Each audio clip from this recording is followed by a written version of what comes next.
Hi friends, இன்னைக்கு நம்ம 10th science physics lessonல நியூட்டன் செகண்ட் லாவான டெரிவேஷன் நம்ம பார்க்க போகிறோம். இது சில பேருக்கு கஷ்டமாக இருக்கும்னு நினைப்பீங்க, ஆனால் இது வெரி சிம்பிளாக நான் இன்னைக்கு சொல்லி தர போகிறேன். அதாவது இதுக்கு டெஃபினேஷன் ஃபஸ்ட்டு பார்த்துக்கலாம். The force acting on a body is directly proportional to rate of change of linear momentum அப்படின்னு சொல்லப்பட்டிருக்கு.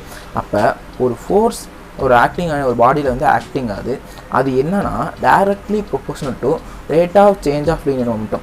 சேஞ்ச் ஆஃப் லீனியர் மொமெண்டம் நம்ம எப்படி பண்ணோம்னா டெல் பி அப்படின்னு சொல்லுவோம். இதுக்கு வந்து டெல் அப்படின்னு சொல்லிட்டு நம்ம சொல்லணும், டெல்டான்னு கூட சொல்லுவாங்க. இப்போ இந்த ரேட் ஆஃப் அப்படின்னு வந்தாலே நம்ம பை டி கொடுத்துடணும். அப்போ ஒரு force directly proportional to rate of change of linear momentum. P வந்து லீனியர் மொமெண்டம்.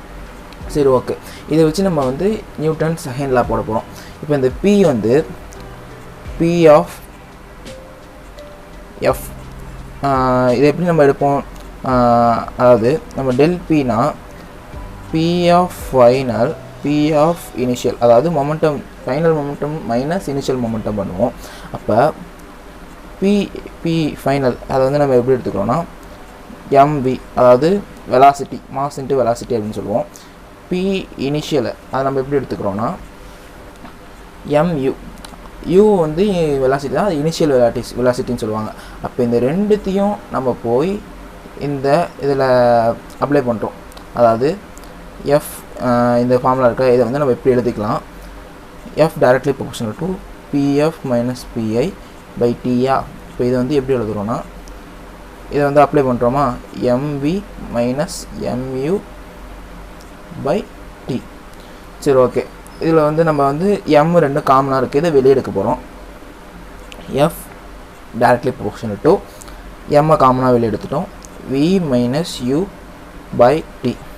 சரி, இதோட இதை வந்து அப்படியே நிறுத்திக்கலாம்.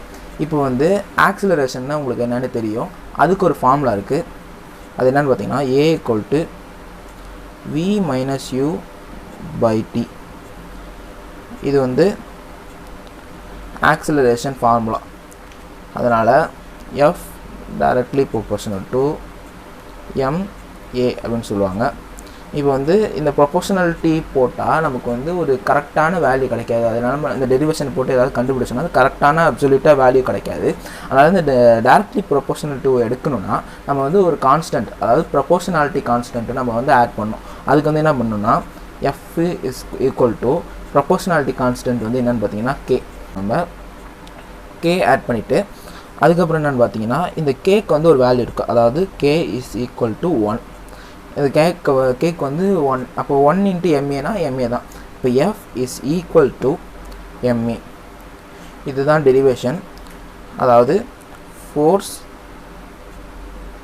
Is equal to mass into acceleration அப்படின்னு சொல்லுவாங்க.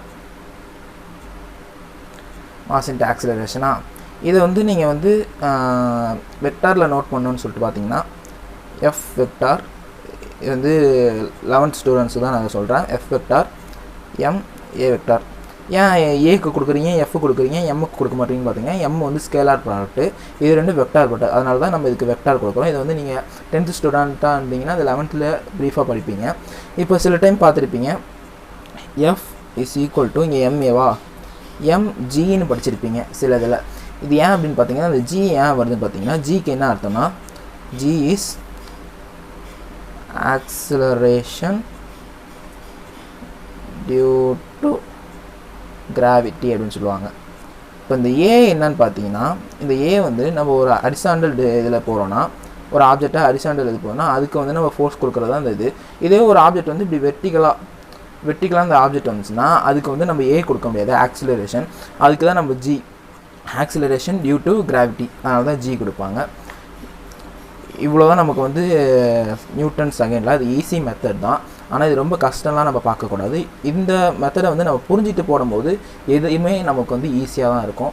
இதுமாரி அடுத்து நான் நிறைய ஈக்குவேஷன்லாம் போடுவேன். சேனலை வந்து சப்ஸ்கிரைப் பண்ணுங்கள். தேங்க்யூ.